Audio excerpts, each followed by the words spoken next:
The Badgers lose another football commit. What does it mean? Where's this class at? Who are my favorite players in it? Let's go. You are Locked On Badgers, your daily podcast on the Wisconsin Badgers. Part of the Locked On Podcast Network, your team every day. What's going on, Badger fans? Welcome to Locked On Badgers, your team every single day. Thank you so much, as always, for tuning in, making this one of your first listens. I really do appreciate it. My name is Ryan Herrings. I'm your host. Let's just get into it. Cody Haddad, decommits from the Badgers. He's the safety defensive back prospect coming out of Ohio. This has been one of the, I would say, poor kept secret, strong word, but he recently got an Ohio State offer. He's an Ohio kid. I kind of assumed once that happened, this was going to be kind of the end of that recruitment. Like, it's going to be, for all the reasons, sometimes I wish Wisconsin could recruit in state like Ohio State does. Anyway, different topic. But for all the reasons, we used to think as soon as Wisconsin made an offer to an in-state player, that chances are that recruitment was getting shut down. Who's going to come to Wisconsin? It's very much the same for an Ohio kid growing up in Ohio. He gets that Ohio State offer. I don't think this is the second decommit in just a couple days, right? With Torrin Petaway going to Minnesota as well.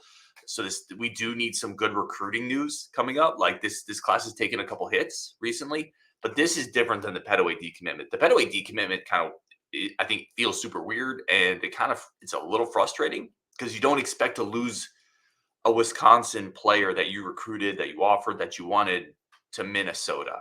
That feels like maybe you lost the recruitment.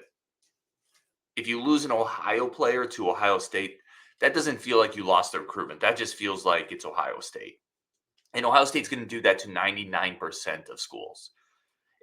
Like they're going to get the players they want almost regardless of who's going after them outside of an Alabama, a Florida State, USC, Oregon, that type of thing. So I'm not – it stinks because he's an athletic player. I know Justin likes him a lot. You know, he's a player that Wisconsin identified early. Athletic, fast, obviously pretty high pedigree talent if Ohio State's after him. So it stinks in that respect, but it's also just kind of the pecking order of college sports. And it's like losing an in-state basketball player to Duke, which we just did. You know, like those things just kind of happen. It is unfortunate, though. Cody Haddad, pretty good player. Now, he hasn't officially committed to Ohio State, but I think the writing is pretty clearly on the wall. I think there's some other visits he was planning on taking, but the timing of this, the Ohio State offer, it all feels pretty obvious where this is headed. And I would say for him, good for him, right? Like Wisconsin fans, everybody would say good for him if a Wisconsin player decommitted from somewhere else and came to Wisconsin, right? Like, it's got to be incredibly difficult if you're an Ohio player to grow up in Ohio to turn down Ohio State if they come calling. So good for him. No ill will. I certainly understand it. I don't think this reflects whatsoever on Wisconsin or the recruiting staff. And these are the type of battles, if you're going to get into battles for really talented defensive players, really talented defensive backs, this is the type of thing that's going to happen. If you never want your players poached, go get a bunch of players that are unpoachable, that aren't poach worthy. Maybe that's a better way to say it. So I don't think it's a huge surprise. I don't think shows any lack of character on any part. It's just Ohio State came into Wisconsin into Wisconsin's class and took a player that they wanted. Again, I think the Petaway one's a little weirder, a little more different, but all right. So where are we at now? Haven't had a commit in a while. We've lost 2 decommits. Where are we good in this class? Where do we still need to add? Who are my 3 favorite players in this class? Well, let's just do a kind of a quick 2025 football recruiting snapshot. So where are we good? I think we're good at linebacker and quarterback. All right, linebacker, you have Ains, you have Cooper, the in-state kid, Cooper Catalano. You have Samuel Leteju, who he could be a defensive end linebacker, but I think you got 3 linebackers right now. You just brought in a bunch of transfer linebackers. I really, really like Brendan Ains and Cooper Catalano. I like Samuel Leteju too. So I think we're good at linebacker. I like the pieces there. There's flexibility. There's versatility. We're good at quarterback. Obviously, you got the younger Locke. You got Landon Locke. You're not going to take 2 quarterbacks in the class, so you're good in those 2 spots. Big needs still going forward. Like you need meat on the bone in most spots. You need probably another 1 or 2 defensive backs. You need receivers, running backs, maybe 2 more offensive linemen. But here's the big one. you got to get like 4 defensive linemen. And that's, again, going back to where Torn Petaway hurts, right? He was giving you a piece on that defensive line that you really need. And that's a big deal. You got to get better on the defensive line. I know I talk about it all the time. People are probably sick of me talking about it, but until it happens, we're going to talk about it because that's the missing cog right now. We got to get better there. And to get better there, you got to get bodies there. And that's, again, where losing Petaway kind of hurts. Like, that's an in-state defensive lineman with, I think, a pretty interesting upside and an offer list to match it. And losing him to Minnesota just stings. Now, that's not just losing that player to Minnesota. Now you have to replace that player in this class, plus get another 2 or 3 defensive linemen in this class. I think bare minimum, you need 3. I think you take 4. I think you just throw bodies at the wall until you fix this positional group. So my 3 favorite players in this class right now, I'm going to start with Michael Reski, the highest rated in the composite, the in-state offensive lineman. I think he's a 4-star guy. People I've talked to really like him. They like the way he moves. They like the physicality. We had him on the show, and he talks like a Wisconsin offensive lineman, right? Talks about throwing little people into the air. Speaking like when he's not in a bullying sense. Hold up. When he's on the football field blocking defensive like backs, right? He talks about how fun it is just to see them fly. Like it's like the prototypical offensive line response you'd want from a kid. He had some injury stuff last year. I think healthy season. There's a ton of upside there. I really like that pickup. Number 2, I got Brendan Ains. His film is ridiculous. Absolutely ridiculous. I absolutely love the speed, the closing power, the explosiveness from the linebacker out of Tennessee. So he's a stud. Love his film. I think if he played in a bigger area, I think he could be a 4-star guy as well. And then Remington Moss. And by the way, I'm not trying to leave anybody off. There's a lot of nice pieces in this class. There's nobody in this class I look at. I'm like, I don't know why they got him. But Remington Moss, 6'2", like 200-pound defensive back, athlete, could play corner, could play safeties, physical, good hands, really athletic, great frame. One of the early commits in this class. Big fan of Remington Moss's game as well. So, again, there's a lot of good pieces in this class, but there's things they got to do, and they've lost 2 recently. Got to beef up that defensive line, but love the upside of Remington Moss, Brendan Ains, Michael Reski. I can't wait to see senior film on Landon Locke. I really want to see how he looks. There is a lot of really interesting buzz regarding Locke, considering he might be very similar to Braden in the way he's in the playbook. He understands the game, but might be a little bigger, stronger, faster, which if you get Braden Locke in that mental side of the game, and then you get kind of maybe a bigger, stronger version of it, that could be a lot of fun too with Landon Locke. So definitely somebody to track. All right, we're going to come back with the best and worst basketball games of the season. What are the 3 best games this year? My 3 favorite games. What are my 3 least favorite? We're going to talk about that next on Locked On Badgers. But first, a quick break for our friends of the show over at LinkedIn. LinkedIn is, listen, it's your number 1 source if you're a hiring manager trying to find the right people. And these days, every new hire can feel like a high-stakes wager. It can feel really difficult to get the right people in the door. You got to be very, very precise. You got to make the right hires. And that's what LinkedIn is here for. They have screening tools to get rid of the people before they come in the door that have no business being there in the first place. It's like, think of like that trap door, right? They walk in and the trap door pulls in.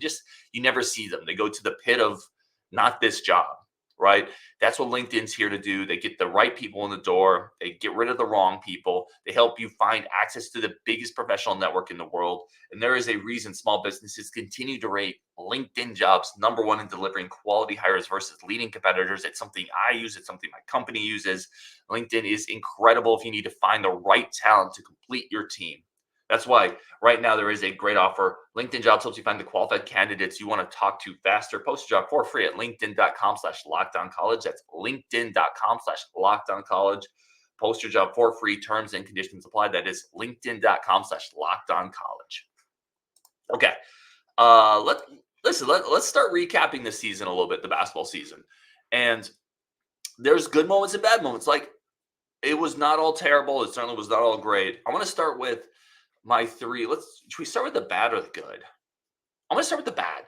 Let's start with the bad. Let's start with my 3 least favorite games of the year, the 3 worst games of the year, the 3 games that made me want to have a couple extra IPAs before I went to sleep, if I could go to sleep, the 3 games that had me muttering Greg Gard's name in utter disgust.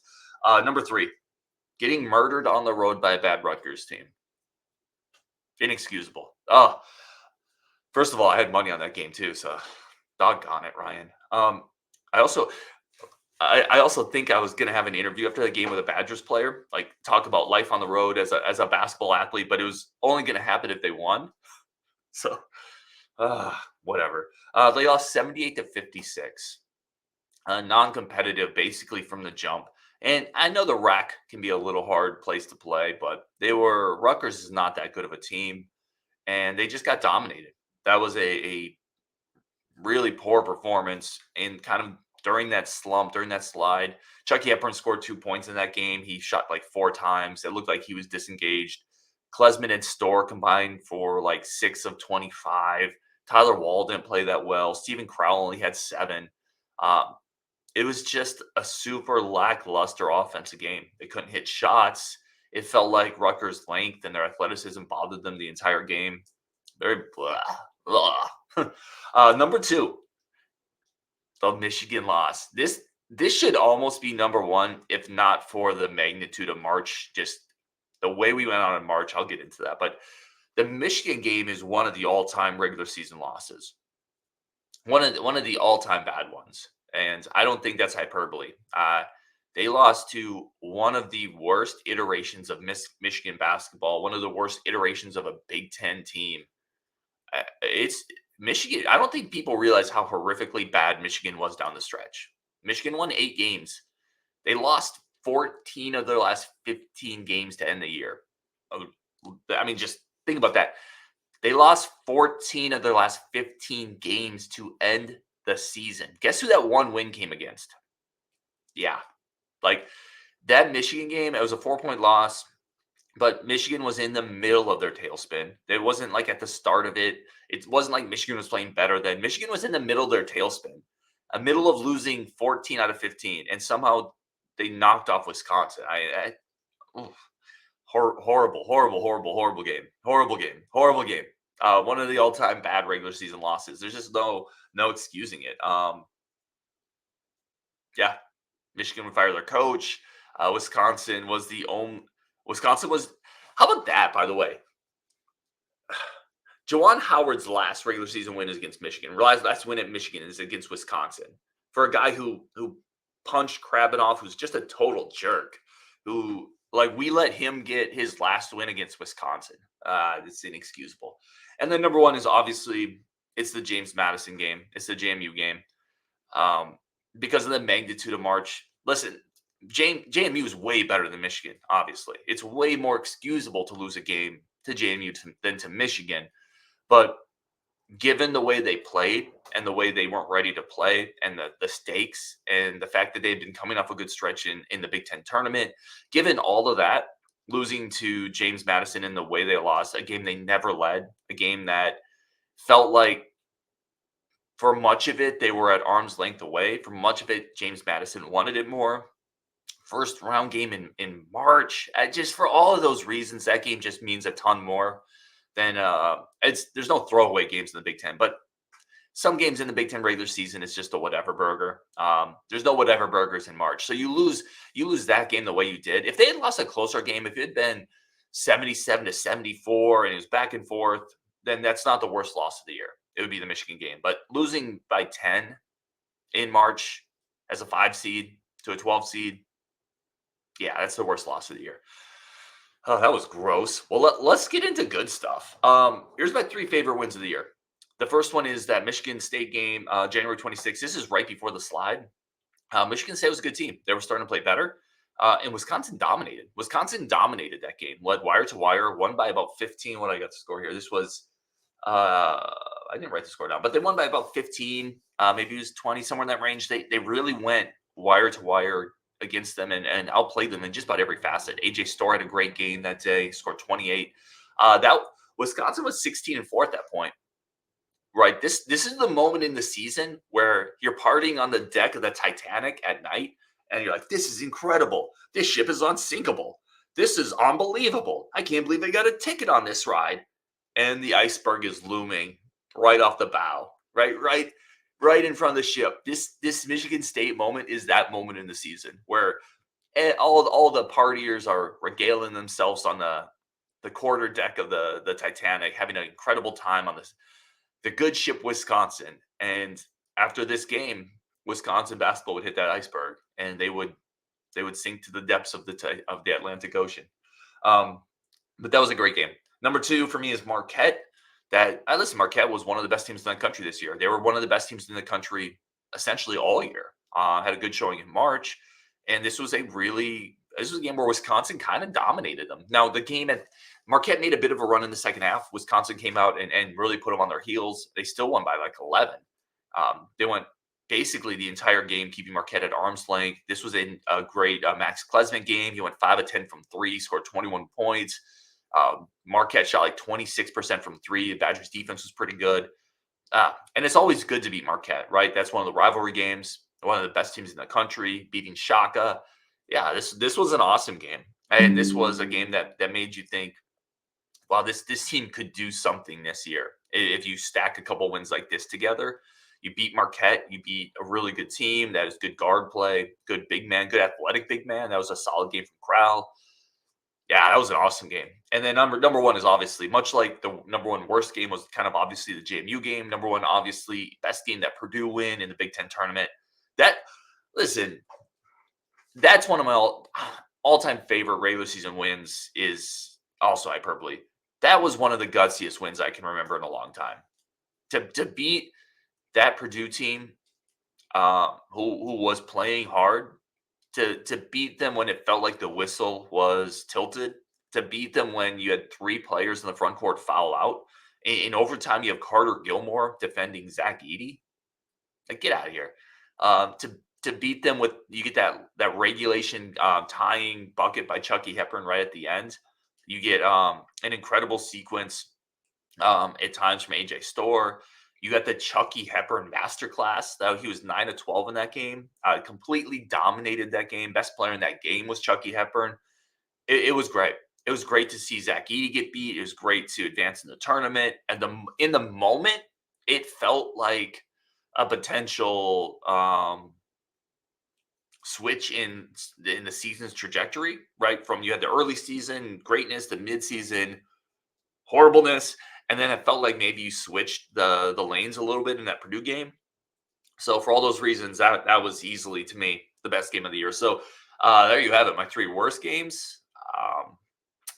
The Rutgers loss, the Michigan debacle, and the James Madison no-show. And then my 3 favorite games, the MSU beatdown, the Marquette in-state victory, and then the Purdue gutsy victory. We're going to keep talking about this season, wrap it up with some player grades, those kind of things, final thoughts. But yeah, that was a lot of fun to go back through and look at the good and the bad. It was a lot of fun and a lot of pain. All right, coming up, I got a few comments, including some people that disagree with me. That's coming up next on Locked On Badgers. But first, a quick break for our friends of the show over at eBay Motors. Listen, eBay Motors is your spot. Like, you got to find a spot. I got a spot that I like to drink beer in. I got a spot I like to go buy my sports cards at. I got a spot I like to go get my paninis. And I got a spot that I like to go get my car parts. But you got to have those cornerstone spots. eBay Motors is that cornerstone spot for me to buy car parts. It's the right parts, the right fits, the right prices. They have over 122 million parts. Where do you even put 122 million parts?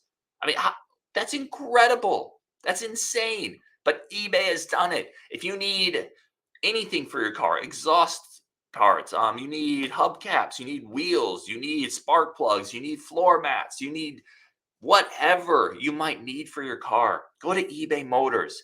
It is the largest selection of parts. You don't have to go to a store. You can shop shirtless, pantsless, whatever you want to do. Like, whatever your online shopping attire normally is, you can do that at eBay Motors, right? You find the right parts, the right fit, the right prices for your ride or die, and you got to keep that ride or die alive. So go to eBay Motors. All the parts at the prices you'll ever need. It's easy to turn your car into that MVP and bring home the win. Keep your ride or die alive at ebaymotors.com. Eligible items only. Exclusions do apply. eBay Guaranteed Fit is only available to U.S. customers. Okay. Let us talk about some comments here. Because, again, I want to put the first one up here. And this is what I've talked about this before. Like, I'm a huge Badger fan, right? I shouldn't have to say that, but all I want is good basketball, good football, good programs. And I continually say this. I just hope we don't get to the point where people can have, like, different opinions on this. And if they do, we're just going to attack them. We're gonna divide the fan base on this. At the end of the day, we all want the same thing. Texas Badger says, this is, to me, Dude's a clown to think Greg Gard should still be a coach. Lacks credibility. I mean, maybe I do lack credibility. I don't know. But like let's chill on like attacking each other over this stuff, man. I want the same thing you do. I want a good basketball program. It's okay to disagree on it. Like some people want hot take podcasts. Those are out there if you want to find them. Go find them. I'm not that guy. I'm not the guy who's going to come on here and say you got to fire it. Everything's terrible. I'm also not the guy that's going to come on here and say everything's good. People need to calm down. I think there's middle ground and there's nuance on this stuff. Like Greg Gard's not perfect. I've said it a billion times. There's things he has to get better at.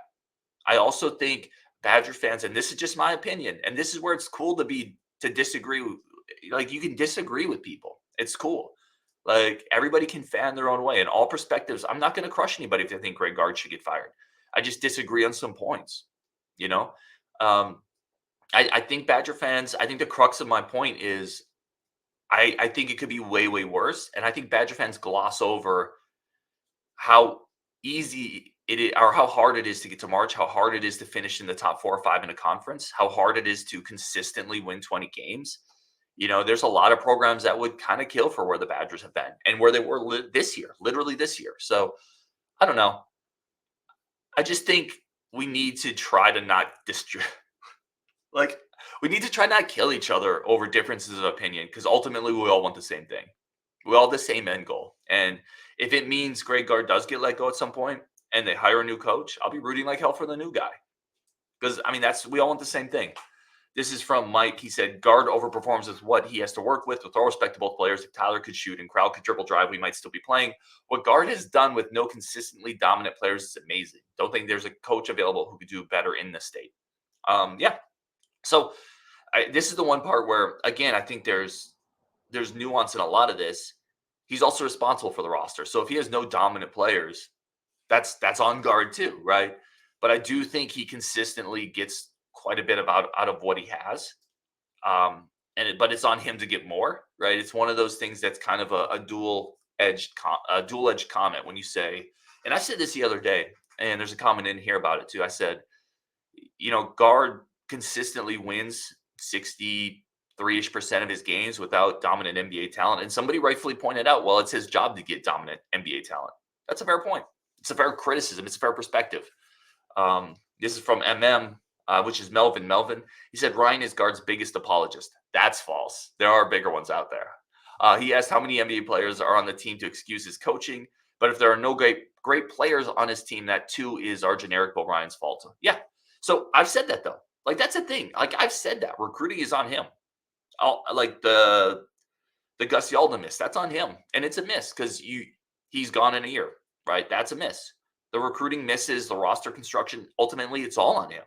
And if this offseason he's not able to transfer players and reload in the portal like he did with an AJ Store, that's on him too. I've consistently said that. But the flip side also has to be true, right? You have to acknowledge that he's coached up what he has. If you were on the same page that there's not really NBA talent on this roster, how did he win 20 games if he's also an awful coach? Like, that's what I'm saying. There's middle ground to this, which is why it's a difficult discussion. If this was Juwan Howard, there's no discussion. It's easy. He's fired. Because there's good and bad, because it's at times a mixed bag, because he does a lot well, but he has issues in other areas. That's why there's nuance. That's why there's discussion. That's why it's difficult. That's why there's multiple perspectives. This is from Mr. Wisco. He says, Ryan, stop acting like the boosters' money is yours. If they want to give a kid $1 million to play here, let them. Yeah, no doubt. Like this stems from a comment I made about AJ Store where I kind of said, listen, if the price tag is around $1 million, I don't think you should pay that. And this is a good point. Like, it's not my money. If some booster were to do, but I will say this, I think we can all acknowledge we're not playing at Wisconsin with Scrooge McDuck's vault, right? Where he dives in and he swims around like DuckTales. That's not the NIL fund that we have. We're competitive. I promise you, we are fine. We are much better off than most programs, but we're not going to pay $1 million to every player that gets a big offer. So I guess the question is, just because you can spend it maybe all in one spot, should you? Or could you make better use of that money through maybe a couple pieces? Or I don't know. I think you still have to be smart with how you spend the money.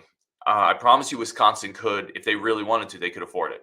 They could match what AJ Store is going to make wherever he goes, which is probably going to be Illinois. But that doesn't mean you should match it. It's like in the NFL, just because you can match someone's salary doesn't mean you always should. You still have to be a good steward and a good curator of your money. This is Mr. Wisco. I 100% agree with this. We just talked about it. It's on guard. You need to stop making excuses for guard. He's in charge of the roster. I agree. I've never not said that. Everything on the roster ultimately is on guard. 100%. It's all on the roster, and the roster construction's on guard. But the roster and the roster construction won 20 games this year and got a 5 seed. So it was fine, is my point. I think that's maybe our fundamental disagreement. Will Hanna says Fiddler would be a huge get. Better all-around basketball player than Storr. Yeah. I think this is a really good comment from Will, because I think there's a chance, if they do get Frankie Fiddler, I do think there's a chance he's not as flashy. He's not as hyped. This is something Scary Alvarez said as well, but that he's more impactful all around than a guy like AJ Storr. I think there's a chance you take a hit offensively and get better defensively, and the team is better overall. I think there's a chance. I really like Fiddler. He would be a huge get. He was on campus this last weekend. Hopefully they're able to lock him in. This is from T-Temp. Guard met most benchmarks for improvement. Great accomplishments for a team projected 8th in the Big Ten. Obviously disappointing we weren't able to achieve our championship goals. But yeah, T-Temp kind of went on to say guard did what he had to do this year. He improved. And I agree with this comment. Guard got better. Guard got better than he did last year. And that was the goal. So let's see what he can do this offseason and go into next year. Anyway, on Wisconsin. Sorry for this episode being a little late. Really do appreciate everybody tuning in. Bunch more content coming up this week, as always. We got a really exciting 2025 prospect, not a commit yet, coming on the show this week. I'm excited for that one. We'll have Brian Smith back on. Brian Smith is eager to talk about what he thinks the Badger team will do this year. We have a Pro Football Focus guy coming on. We got a bunch of content coming up, as always, on Wisconsin, and we'll talk later.